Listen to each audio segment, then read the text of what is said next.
If gender-affirming care were just surgery, most people who receive it wouldn't need surgery at all. But that's exactly how it's usually framed, and that framing skips almost everything that actually happens. Most arguments about gender-affirming care fall apart before they even begin, not because people disagree on values, but because they're arguing about something they never clearly defined. So instead of debating it, let's slow down and walk through what gender affirming care really looks like in practice, step by step. Gender affirming care isn't one treatment, it isn't one procedure, it isn't even necessarily medical. It's a framework. At its core, it simply means supporting someone's gender identity in ways that reduce distress and improve quality of life. That support might be social, psychological, or medical. And which of those apply depends entirely on age and individual needs. That's the first thing that most people miss. Because when many people hear the term, they picture one thing: surgery. But most gender affirming care never involves surgery or medicine at all. And that difference changes the entire conversation. So, if the starting definition is wrong, every argument built on top of it will be wrong too. And you can see that most clearly when people start talking about kids. When debates escalate, children are almost always brought up first. And that's also where the most misinformation shows up. Because for children, gender affirming care is almost always social, not medical. It looks like using a chosen name, respecting pronouns, getting new haircuts and clothing, and support at home and school. That's it. No surgeries, no hormones, no irreversible treatments. Just space to exist without punishment. And if a child's understanding of themselves changes, those steps change too. Nothing permanent happened. So when kids are used as proof of medical danger, what's really happening isn't medical debate. It's a misunderstanding of what care for children even is. As kids get older, though, the conversation shifts. And that's where puberty blockers usually come in. Puberty blockers are one of the most misunderstood parts of this topic. They're often described like they change kids, but they don't change anything. They pause something that's already happening: puberty. They don't add hormones, they don't create new traits. They temporarily stop development so that someone has time to think.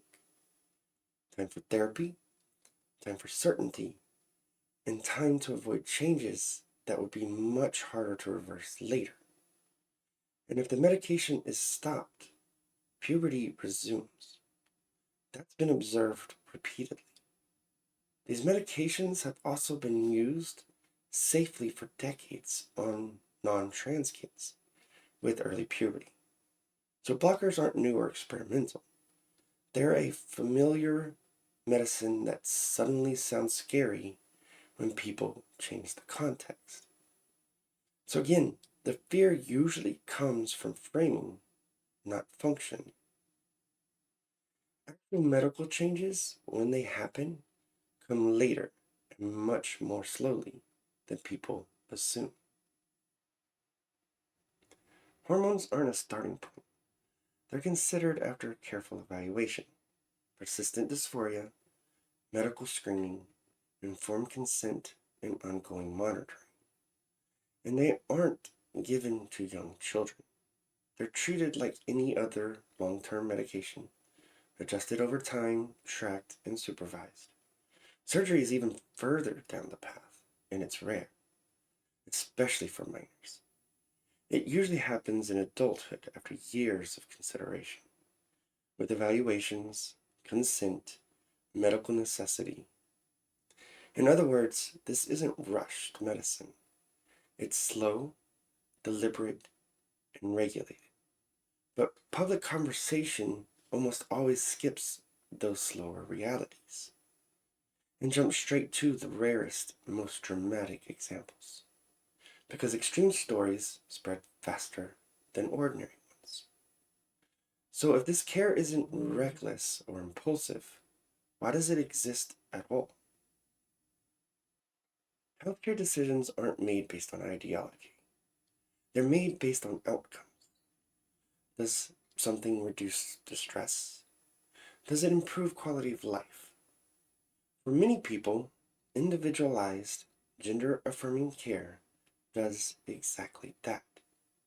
Denying care doesn't make someone stop being trans. It just increases harm. So the goal isn't to push everyone towards one path. It's to tailor care to individuals, slowly, carefully, based on evidence. Another myth is that these decisions are impulsive. They aren't. They involve patients, their families, their doctors, and mental health professionals. They require assessments, guidelines, and monitoring. The loudest voices online usually aren't the ones making these decisions, and they're rarely the ones living with the outcome. The actual process is much quieter and much more cautious than the panic suggests. When you zoom out, a pattern becomes clear. Public debate focuses on the rarest interventions, the most emotional framing, and the least accurate descriptions. But the reality is slower, more structured, and far less dramatic. Understanding gender affirming care doesn't require agreement, it just requires starting with what it actually is.